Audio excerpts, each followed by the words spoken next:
झारखंड विधानसभा का शीतकालीन सत्र कई चीजों का गवाह बन रहा है। आज सत्र का अंतिम दिन है और ऐसे में कह सकते हैं कि सत्ता पक्ष और विपक्ष अपने अपने मुद्दों के साथ सदन के भीतर, सदन के पटल पर अपनी बात रखते हुए दिखाई दिए, जिसका जवाब संसदीय कार्य मंत्री लगातार सभी चीजों पर विभागीय मंत्री देते आए।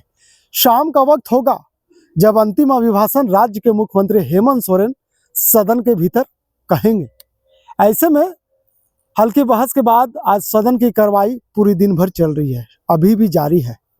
उम्मीद किया जा सकता है कि आने वाले दिन झारखंड के लिए बेहतर होगा, क्योंकि जिस सपने के साथ राज्य का निर्माण हुआ और जिस वादे के साथ राज्य की जनता ने हेमंत सोरेन के सत्ता पर लाया, ऐसे में सरकार चाहती है कि तमाम वादे पूरा करे जो हमने सत्ता में आने से पहले वादा किया था। निश्चित तौर पर लोगों की आकांक्षाएं, लोगों की उम्मीदें काफ़ी ज़्यादा है, क्योंकि लोकतंत्र के मंदिर है और यहीं से राज्य का विकास का पैमाना तय होता है। बात तो हम कर रहे हैं शीतकालीन सत्र का, लेकिन इसी के साथ जुड़े हुए उस मुद्दे पर भी चर्चा कर लेते हैं जो लगभग 8.5 साल जेल में बिताने के बाद अचानक जब विधानसभा के परिसर पर मेरी नज़र पड़ती है तो मान के चलिए मन में एक सवाल पैदा होता है कि आखिर संजीव सिंह जो झरिया के पूर्व विधायक विधानसभा में क्या कर रहे हैं। संजीव सिंह विधानसभा में सदस्य रह चुके हैं, विधानसभा के पूर्व सदस्य रह चुके हैं, झरिया से विधायक रह चुके हैं बीजेपी के, और अभी वर्तमान की बात करें तो झरिया से उनकी पत्नी रागिनी सिंह विधायक है। ऐसे में संजीव सिंह के थोड़े भाव बदले नजर आए, संजीव सिंह के चेहरे बदले नजर आए, संजीव सिंह खुद बदले नजर आ रहे थे।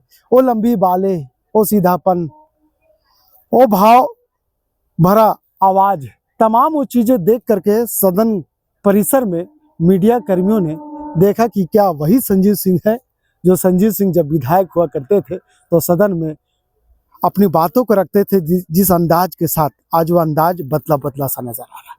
यानी 8.5 सालों तक जेल में बिताने के बाद जब संजीव सिंह जेल से बाहर आए तो 2.5 महीना अस्पतालों में भी बिताए, क्योंकि उनकी सेहत थोड़ी ठीक नहीं थी।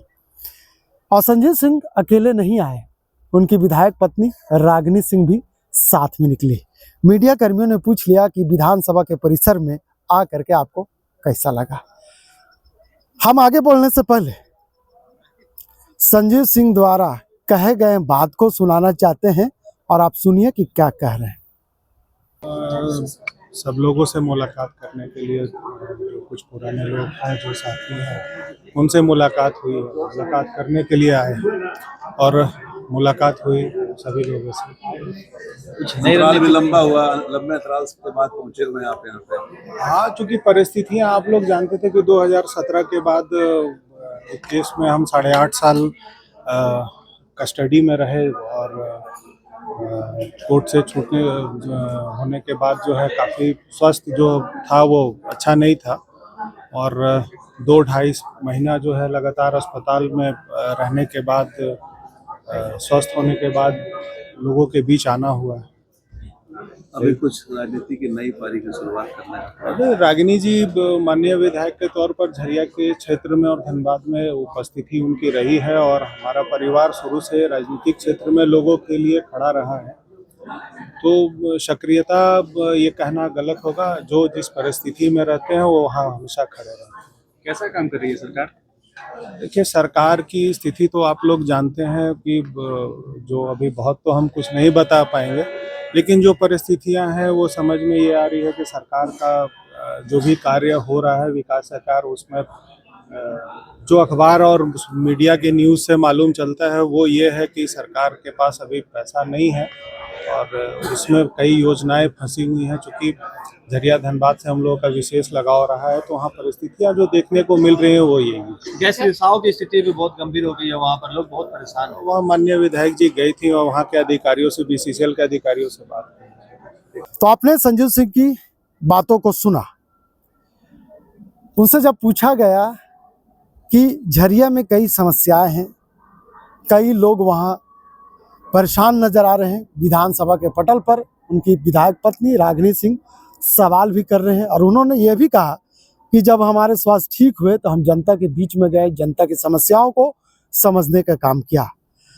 जब उनकी पत्नी रागिनी सिंह जो विधायक है झरिया से वर्तमान में, जब उनसे पूछा गया तो उन्होंने एक भारतीय नारी होने का फर्ज को अदा करते हुए क्या कह रही है, हम आपको वो भी सुना रहे हैं। करना पड़ा, बैठ कर विरोध किए, 2-2 घंटा खड़े रहे, लड़ते रहे अपने मांगों को लेकर, चाहे युवाओं को बात हो, किसानों का बात हो, महिलाओं का बात हो, चाहे अपराध का बात हो या विकास कार्य का बात हो।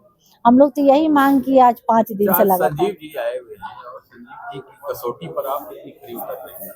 बिल्कुल, वो आज कोई नया नहीं है। इस पवित्र भूमि पे, पवित्र मंदिर में मेरे से पहले धनबाद की जनता उन्हें ही भेजी थी और उनका कुछ ऐसा आज भी मांग है जो हम आज तक बोल रहे हैं।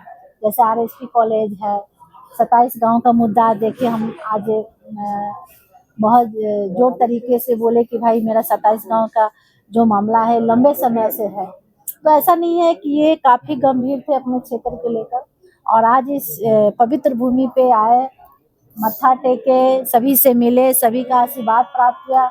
चूँकि बेदाग होकर आए, सभी का आशीर्वाद से, प्रभु का आशीर्वाद से, जनता के आशीर्वाद से कहीं ना कहीं आप सबका सहयोग रहा सच दिखाने में। और बेकसूर आदमी को 8 साल, 8.5 साल अंदर रखना, आप समझ सकते हैं कि किसी व्यक्ति को अगर 24 घंटा बंद कर दीजिएगा तो वो परेशान हो जाएगा और किसी व्यक्ति को बेवजह 8.5 साल, तो ये प्रभु हमारे भगवान जी जो एक फैसला सुना है, तो ये एक मिसाल है आप लोग के सामने जो भी है। तो बहुत गर्व से आज हम बोलते हैं कि धैर्य रखना चाहिए, एक दिन सत्य की जीत होती है, सत्य की जीत। मैडम, गैस रिसाव का मामला आपने उठाया है, क्या कंक्लूजन निकला उसमें? देखिए, गैस रिसाव को तो हम लगातार बोले हैं, तो बोला गया है कि यहाँ से एक स्पेशल टीम गई। हम देखते हैं कि कैसा स्पेशल टीम गई, उस पर जांच प्रक्रिया जारी है। 5 दिनों के अंतराल में क्या कुछ जनता के निष्कर्ष? देखिए, कोई खास नहीं है, हम लोग बहुत ज्यादा संतुष्ट होकर तो नहीं जा रहे, फिर भी हम लोग अपना अपना मांग को रख दिए हैं सदन से लेकर और माननीय मंत्री जी तक। अब इसके बाद भी आकर हम लोग मिलेंगे, ऐसा नहीं है। हम लोग को मिलना, बोलना, मांगना अधिकार है, क्योंकि हम लोग को जनता भेजी है उसी के लिए। और हम लोग मांग करेंगे। जो बार बार सौतेला व्यवहार का आरोप लगा रही है केंद्र सरकार पर, केंद्रांश को लेकर जो बात है, इस पर क्या कहेंगे? ऐसा नहीं है, आप केंद्र सरकार से जो भी आप मांगिएगा बिल्कुल केंद्र सरकार देने के लिए तैयार है।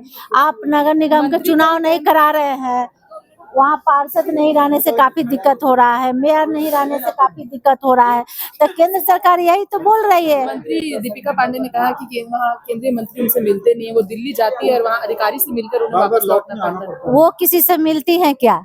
दूसरे पर आरोप लगाना बहुत है। वो कभी माननीय प्रधानमंत्री जी से आरोप लगाती है, कभी निशिकांत दुबे जी पर आरोप लगाती है। सबको को अपना अपना गिरवान झाँक लेना चाहिए। हम ऐसे देखिए, हमको जहाँ तक काम जिससे होता हम जरूर मिलते हैं और नहीं काम रहता हम बेवजह किसी के पास जाते भी नहीं, हम काम से ही जाते हैं। तो वाकई हर पत्नी का एक सपना होता है कि उसके पति स्वस्थ रहे, अच्छे रहे, अगर वो राजनीति में है तो जनता से जुड़ कर रहे। लेकिन कहानी ये कोई पॉलिटिकल नहीं है, कहानी कोई राजनीति नहीं है। हम आपको ये बताना चाह रहे हैं कि वो संजीव सिंह जो लगातार झरिया के मुद्दे सदन के भीतर जब वो विधायक थे उठाते आए हैं, अब उनकी पत्नी विधायक है, लगातार वो भी उठा रही है। लेकिन बताने का प्रयास ये है, कोशिश ये है कि एक पति और पत्नी का जो संबंध होता है, जो रिलेशन होता है, कितना बेहतर होता है। और ख़ास करके भारतीय इतिहास में जब भारतीय पत्नी की चर्चा की जाए तो वाकई इसका जुदा पूरी दुनिया से अलग होता है।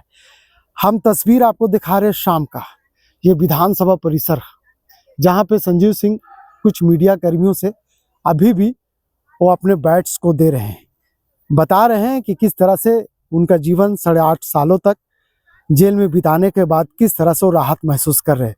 तो 8.5 साल जेल में बिताने के बाद अब संजीव सिंह विधानसभा परिसर पहुंचे, विधायक पत्नी का भाव बदल गए। भारतीय संस्कृति में पति का क्या अहमियत होती है, रागिनी सिंह ने मीडिया को बताया। झारखंड विधानसभा परिसर आज उस भावुक क्षण का साक्षी बना जब 8.5 साल जेल में बिताने के बाद संजीव सिंह यहाँ पहुंचे। लेकिन सुर्खियों में सिर्फ उनका आना नहीं था, बल्कि उनकी पत्नी का सहज, सरल लेकिन गहरे अर्थ वाला बयान, जिसने सभी का ध्यान अपनी ओर खींच लिया। भारतीय नारी का उस परंपरा, संस्कार और समर्पण की ताकत को सामने लाता है, जिसके लिए परिवार, रिश्ते और विशेषकर पति का स्थान सर्वोपरि माना जाता है। पति की लंबी न्यायिक जद्दोजहद और तमाम कठिनाइयों के बावजूद उनकी पत्नी आज भी उस दृढ़ता के साथ उनके साथ खड़ी है। निश्चित वाकई रूप से जिस तरह से एक पति पत्नी का रिश्ता होता है, वही रिश्ता आज रागिनी सिंह ने विधानसभा परिसर यानी लोकतंत्र के मंदिर में तमाम मीडिया कर्मियों को दिखाते हुए नजर आए। संजीव सिंह बीते कई सालों से संघर्ष करते रहे हैं। जब वो राजनीति में थे तो संघर्ष कर रहे थे, और उसके बाद उनका दौर चला। उसके बाद किसी मामले में आरोपी बने, जेल में भी रहना पड़ा। अब संजीव सिंह बाहर निकल आए हैं। वाकई उम्मीद किया जा सकता है कि जिस तरह से उनका राजनीति जीवन अब धीरे धीरे करके आगे बढ़ रहा है, संजीव सिंह खुद कह रहे हैं कि हम अब जनता के बीच में जा रहे हैं, जनता की भावनाओं को समझ रहे हैं, जनता के लोगों से साथ कनेक्ट हो रहे हैं, जुड़ रहे हैं, और ये कोशिश कर रहे हैं कि वाकई जो परेशानियां हैं उसे दूर किया जाए। लेकिन संजीव सिंह से जब ये सवाल पूछा गया कि क्या राज्य में सरकार ठीक चल रही है, राज्य में सरकार राज्य का विकास कर रही है, तो उन्होंने कहा, मीडिया के हवाला देते हुए, खबरों का हवाला देते हुए, टीवी चैनल और अखबारों का हवाला देते हुए कहा कि राज्य में, अखबारों में आए दिन पढ़ते आए हैं कि पैसे नहीं है, खजाना खाली है। वाकई अब संजीव सिंह बाहर आए हैं, फिर से अपनी राजनीति पारी का शुरुआत करेंगे। एक तरफ उनका राजनीति घराना रहा है, अब देखने वाली बात यह होगी कि आने वाले 5 सालों तक संजीव सिंह क्षेत्र में रह करके, जनता से जुड़ करके काम तो करेंगे। क्या संजीव सिंह राजनीति सफर फिर से शुरुआत करेंगे? क्या वो क्षेत्र झरिया हो सकता है या फिर धनबाद हो सकता है? ये इंतजार कर लीजिए, आपको पता चल जाएगा। ये खबर के लिए यहीं तक। वीडियो जर्नलिस्ट फैयाज के साथ मैं नौशाद, कोयला संवाद, रांची।